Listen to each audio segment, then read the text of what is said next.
capital de los Estados Unidos.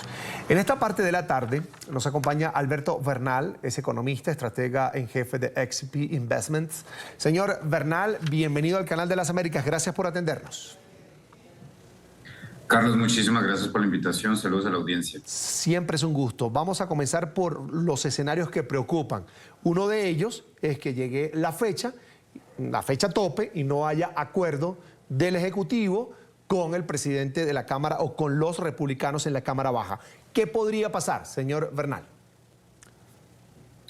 Pues a ver, digamos que ese es un escenario, como dices tú, posible. Entonces, digamos que no hay un acuerdo hoy, ni mañana, ni pasado mañana, que implicaría que es poco probable que para después de Memorial Day, que es el festivo que tenemos la próxima semana en Estados Unidos, se pueda votar esto en el Senado. Entonces ya estaríamos el 1 de junio, lo que en teoría diría que ya llegamos al día X. Entonces ahí lo que comienza es la tesorería de Estados Unidos tendría que comenzar a hacer maniobras, literalmente, para ver cómo hace para utilizar el flujo de caja existente que tiene, porque ya muy seguramente sus reservas de dinero estarían por debajo de 25 mil millones de dólares, que es, digamos, es el punto más bajo del que ha hablado Janet Yellen, la secretaria del Tesoro, y pues entonces ahí habría cosas que ya, por ejemplo, no se pueden pagar. Entonces seguramente comenzaríamos a ver que cierran los parques nacionales, que no abren las bibliotecas,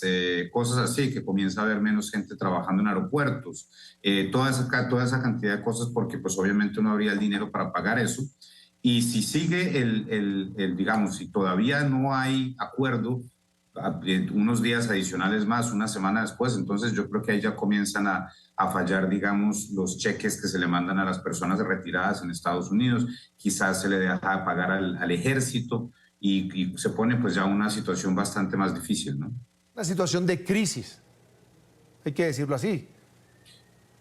Sí, esto es, digamos que esto, si no se llega a un acuerdo, Carlos, esto pues se podría poner, digamos, es complicado porque se perdería mucho empleo inmediatamente, porque literalmente el gobierno de Estados Unidos no tendría cómo pagarle a los empleados, entonces eso implicaría una pérdida de empleo, la gente pierde el empleo, pues entonces deja ir a restaurantes, cines, etcétera, y pues la economía se resiente. Entonces todas esas cosas tienen efectos muy importantes ahí. Ahora, Carlos, es importante decir algo para que la audiencia entienda. No es que Estados Unidos se haya quedado sin financiamiento, eso no es lo que está pasando. Lo que pasa es que en Estados Unidos hay una figura muy específica que es el famoso techo de la deuda, que Carlos, yo no conozco ningún otro país del mundo que tenga esta figura, porque esto es como que yo voy al cardiólogo y me dice, Alberto, usted ya ahora en adelante ya no puede pues volver a pesar más de 150, más de 65 kilos, pero no me da un plan de acción ni me dice cómo debo lograr eso. Entonces, te ponen un límite, pero no te están diciendo cómo llegar a cumplir ese límite, que es el problema fundamental que tiene Estados Unidos con este sistema del famoso techo de la deuda. No hay un límite de deuda, pero no hay una regla fiscal, que es lo que debería arreglarse primero. Alberto, si no se da el acuerdo, ¿habría ese recorte del gasto público obligado, de alguna manera, del que habla el Partido Republicano, o son dos cosas distintas? Es decir, cuando el Partido Republicano o cuando los republicanos le piden al presidente negociemos pero recorte el gasto público, ¿a qué se refiere? Son muy buena pregunta, Carlos. Son dos temas totalmente diferentes. Aquí el tema más prioritario es incrementar el techo de la deuda, porque si se incrementa el techo de la deuda se le da permiso a la tesorería de Estados Unidos de emitir papel y con ese papel pagar todas las obligaciones que tiene el gobierno de Estados Unidos. Esa es la parte 1. La segunda parte, que es la que está en discusión, es un plan fiscal mirando a los próximos años. Entonces, una de las cosas que están pidiendo los republicanos, por ejemplo, es que en el 2024 el gasto público del 2024 no crezca comparado con el 2023. Y si eso llega a pasar, Estados Unidos se ahorraría más o menos 95 mil millones de dólares. O sea, los contribuyentes se ahorrarían más o menos 95 mil millones de dólares, que implicaría que habría menos deuda. Y eso a 10 años son casi $1 trillón, bueno, $1 billón en Latinoamérica de dólares, que es una de las, digamos, de las cosas que quiere lograr el Congreso, McCarthy, el director de los republicanos. Y por el otro lado está la visión de la Casa Blanca, que la Casa Blanca no quiere disminuir el gasto, sino más bien quiere incrementar los recaudos. Y por eso es que hablan, como hablaba tu colega ahorita, mostrando la grabación de Biden, que Biden dice que le quiere subir los impuestos a las farmacéuticas y a las petroleras para pagar para disminuir el déficit por el lado del ingreso y no por el lado del gasto. Ahora, ya hablamos del escenario que se vendría para los Estados Unidos, puertas adentro. Ahora, ¿cómo quedaría la imagen de la denominada primera potencia del mundo en una situación de crisis como esa que narraba Alberto Bernal, que puede pasar a partir de que no se lleguen a esos acuerdos? Puertas afuera, de cara al mundo, ¿cómo quedaría Estados Unidos? Pues yo creo que todo esto le quita, digamos, pues hace que Estados Unidos se vea como un país menos institucional, y eso no es bueno. Obviamente disminuye la visión que tienen otros países del mundo sobre las instituciones y la resiliencia que tiene la economía de Estados Unidos. Pero eso es una mala noticia.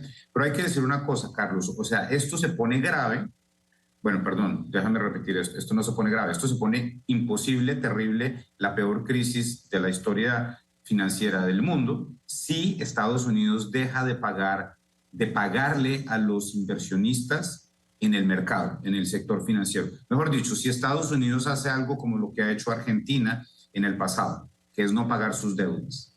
Si eso llega a pasar, ahí sí, esto, mejor dicho, sería la peor crisis financiera que yo me pudiese llegar a imaginar. Esto sería mucho peor que el 2008, mucho peor que el 91, mucho peor que 1929, mucho peor que el COVID, porque sería un escenario en el cual la mayor potencia del mundo, el país con mayor credibilidad desde el punto de vista de su capacidad de pago, deja de pagar. Ese es el famoso default. Y ahí, pues, obviamente es buena noticia que nadie esté... Bueno, hay un par de maniáticos en la clase política en Estados Unidos que están diciendo que Estados Unidos debería ser un default.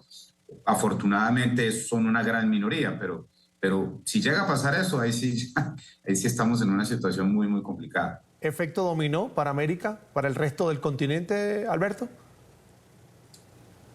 Bajo el escenario catastrófico de un default de Estados Unidos, eso sería, mejor dicho, sería un tsunami financiero que afectaría a todo el mundo y muy seguramente nos llevaría a una mega recesión económica con unas consecuencias muy, muy malas para el resto del mundo, incluido Latinoamérica.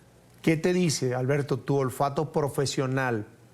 ¿Llegará el acuerdo político entre Joe Biden y los republicanos al final del camino, al final de la historia?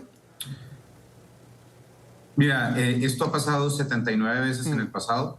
Yo creo que vamos a ver la número 80 en que se sube el incremento de la deuda, pero obviamente los políticos son los políticos y van a llevar esto pues hasta las 11:59 y no nos van a dejar dormir pues a nosotros los analistas porque siempre se demoran lo máximo posible y tratan de sacar la tajada de todas estas situaciones. Pero el escenario alterno a no llegar a un acuerdo es tan catastrófico para todas las partes envueltas en la negociación, que Alberto Bernal, como analista honesto que me considero, yo te tengo que decir que eso tiene que ser un riesgo de menos del 1%, 2% máximo, y que hay una inmensa probabilidad de que en algún momento en los próximos días lleguemos a ver humo blanco. En pantalla, Alberto Bernal, economista, estratega en jefe de XP Investment. Le voy a agradecer por ahora, lo vamos a dejar hasta acá, seguramente en el programa La Mañana que yo dirijo vamos a conversar sobre lo que pase políticamente y las conversaciones y negociaciones entre el presidente Biden, su administración y los republicanos en el Congreso. Por ahora, Alberto, gracias por estar esta tarde con nosotros.